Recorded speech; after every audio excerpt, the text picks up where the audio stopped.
AIMIM के महाराष्ट्र अध्यक्ष इम्तियाज जलील ने आरोप लगाया है कि बीजेपी ऑपरेशन सिंदूर का राजनीतिकरण कर रही है। उन्होंने कहा कि जो लोग सैनिक हैं वो बीजेपी या कांग्रेस के नहीं हैं। वहीं एआईएमआईएम प्रवक्ता वारिस पठान ने कहा है कि भारत के सेलिब्रिटी ऑपरेशन सिंदूर पर चुप क्यों हैं, जबकि बॉलीवुड में काम कर चुकी पाकिस्तानी एक्ट्रेसेस माहिरा खान या बाकी के कुछ और भी एक्ट्रेसेस हैं जो अपने देश पाकिस्तान का खुलकर समर्थन कर रही हैं। ऑपरेशन सिंदूर सक्सेसफुल रहा, लेकिन उसके बाद कहीं ना कहीं तिरंगा यात्रा, जय हिंद यात्रा देखने के लिए मिल रही है। किस तरह से इस चीज को देखते हैं? नहीं, ये यात्रा इस तरीके से डिक्लेयर कर रहे हैं मानो है तो ये फौज के साथ कांधे से कांधा लगाकर लड़ने के लिए गए हुए थे। ना तो भारतीय जनता पार्टी ना आरएसएस के लोगों ने है तो कोई डंडा लाठी काठी लेकर जाकर बॉर्डर के ऊपर खड़े थे कि हम हमारे देश की सुरक्षा अगर किसी ने की, देश का अगर सर ऊंचा अगर किसी ने किया है तो हमारी इंडियन आर्म्ड फोर्सेस ने किया है। हम उनको सैल्यूट करते हैं। और बाद में जो ये सब खेल खेला जा रहा है, ये घटिया राजनीति और घटिया सोच का नतीजा है कि करने वाले कोई और थे और अपनी पीठ थपथपाने के लिए अब इस तरीके से है तो यात्राओं का आयोजन किया जा रहा है जैसा मानो फौज से है तो यही है तो इन्होंने पाकिस्तान को हराकर है तो वापस आए हुए है करके। जिसकी जैसी सोच होती है वैसी ही काम करते हैं। तो भाजपा और कांग्रेस अगर कर रहे हैं तो इनकी घटिया सोच है। देश इनके लिए मायने नहीं रखता है, इनकी राजनीति इनके लिए बहुत मायने रखती है। इस ऑपरेशन सिंदूर के दौरान असदुद्दीन ओवैसी ने जो स्टैंड लिया, सोशल मीडिया पर भी उसकी काफी प्रशंसा हो रही है। कहीं ना कहीं आपको लगता है पहलगाम से जो डिवाइड करने का एजेंडा दिया जा रहा था उसको फेल करने में हिंदुस्तानी कामयाब है?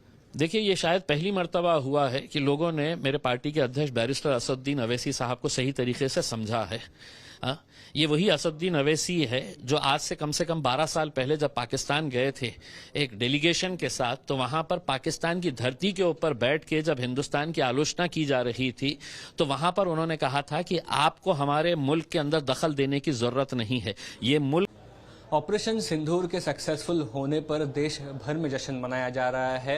दूसरी तरफ कहीं ना कहीं सेलिब्रिटीज, इंडियन सेलिब्रिटीज, चाहे वो क्रिकेटर्स हों, बॉलीवुड एक्टर्स हों, वो क्या क्रिटिसिज्म में आ रहे हैं। एआईएमआईएम के वारिस पठान इस वक्त हमारे साथ जुड़ रहे हैं। ये बात आपकी तरफ से रखी जा रही है कि देखिए, ये एक तो ड्रोन की वॉर थी, मिसाइल की वॉर थी, लेकिन इसके साथ साथ डिसइंफॉर्मेशन या इन्फ्लुएंसर की भी वॉर थी। तो पाकिस्तान की तरफ से, पाकिस्तानी सेलिब्रिटीज की तरफ से जिस तरह से पाकिस्तान को सपोर्ट किया गया, उनको उनकी पीठ थपाई गई, इंडियन सेलिब्रिटीज कहीं ना कहीं इस मामले में पीछे रह गए, आपको लगता है?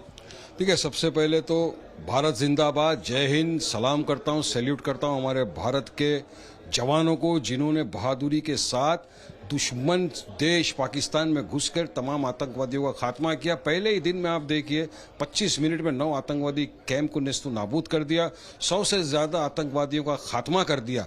आज पूरा देश गर्व करता है हमारे भारतीय सेना के ऊपर। हम सैल्यूट करते, सलाम करते। हमने डे 1 से कहा था कि हम भारत की सेना के साथ खड़े थे, खड़े रहेंगे। मगर बात जैसे आपने सेलिब्रिटी की कही, ये सेलिब्रिटी वही है जिसको भारत देश ने प्यार से नवाजा, मोहब्बत से नवाजा। यहां से इन्होंने दौलत कमाई, इज्जत कमाई, शौहरत कमाई, तब जाके आज इनको इंटरनेशनल फेम मिल रहा है। और जब हमारे देश के साथ, देश के सैनिकों के साथ खड़े होने की बात आ गई तो इन्होंने मुंह में दही जमा लिया। सबके मुंह के ऊपर जैसे कि एक फेविकॉल लग गया।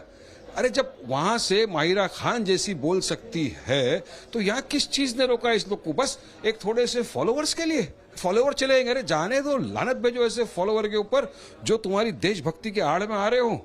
इस देश को आपको प्रोत्साहित करना चाहिए था, हमारे जवानों को। आपका एक अल्फाज हमारे जवानों के लिए बहुत अहमियत रखता है। जब आपको देश से मोहब्बत मिलती है तो देश भी एक्सपेक्ट करता है कि आप भी ऐसे वक्त के ऊपर देश को मोहब्बत बांटे अपनी